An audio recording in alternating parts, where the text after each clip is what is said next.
Uh, Nick here with the Historical Fencing Guild. A lot of people talk about armoring, especially for newbies who want to know, what should I get, what should I invest in?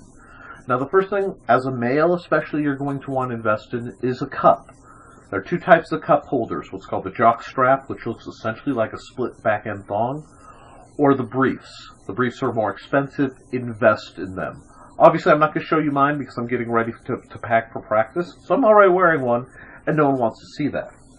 The next thing you want to consider is where you're going to put your gear. I've got it's a $10 duffel bag. I got it from Walmart. When you pack your bag, always pack the inverse of how you put it on. Okay? So, for me, the first layer, now, in cold weather. In hot weather, I wear heat gear, which is that spandex running stuff to diffuse heat. It's nice and cool out, so I don't have to worry about that. You could use cold gear the same way, but whatever. My base layer is a Tippmann chest protector. It was designed for paintball. I have some rib damage, so I need a little extra protection. My friend Jim bought this for me, and it ran, he said, around $12, $13 on Amazon. I really can't complain about this. There's earlier video, actually a lot of times I'll just throw this on if it's all I need. The next thing that I regularly wear is an armored motocross shirt.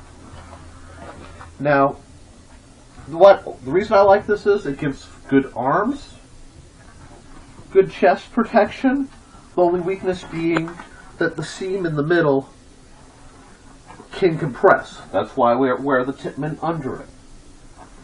I don't take a lot of leg shots, so while I have heavier duty knees, and I was actually looking into some of the softball knees, I find that they entangle so much that it interferes with my mobility. So what I'm running currently these are just skateboard knees. They're by Mongoose. The strapping gives me a lot of support. It doubles as a knee brace. I almost always wear these. I need extra wrist support because of some of my damage, so I use weightlifting gloves. I'm going to be investing eventually in some lacrosse gloves, but I don't have them right now. But these are by Harbinger. These were actually left in my house by Frank Lesko, and he just sort of abandoned them. He's a good guy, so I use those. And then I have assorted neck protection. This is one I made, and it's just a gorget. It's a little bent out of shape. Can give me superior neck protection under a fencing mask or the new martial arts helmets we're using. When I know I'm going to be fighting hard, I wear this one, which I've taken out because it's waxed leather and thus temperature sensitive, so I actually have to reshape it. I've had this for probably 15 years, or longer than that. But, like I said, it's out of shape right now because it got squashed in the car. And it just rivets together, tucks in, gives a good collar. But all this I would wear last, so it goes in first. Take your gloves, you put them in. Like I said, I'm taking this out because it needs to be reshaped. Your knees, the jacket. Nope, if you take the sleeves, tuck them like this, it becomes a nice tight box. And shove this in. The cost of my full armoring kit is roughly $50. You can do it much cheaper. I have, through looking for yard sales and stuff. This is my basic level armoring. Now if I'm running strip fencing, so foil, or I'm doing SCA, I have a standard Olympic jacket I usually use, and then mask, leather gloves.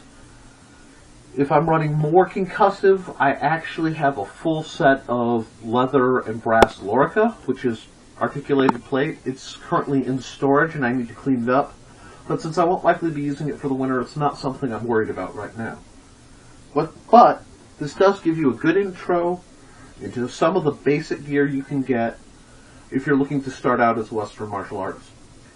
Now, if you're part of any organization, HEMA, ARMA, SCA, the assorted other LARPs, anything like that, they're going to have their own armor regulations. You always want to follow those. But for the purpose of the guild, I'm actually trying to develop something separate that will work to provide safety for our rounded purposes. I hope you find this interesting. I hope it's informative. I'm also hoping to have some more videos up very soon of fighting, depending on how practice goes tonight. Alright, thanks for your time, and support your local swordmaster.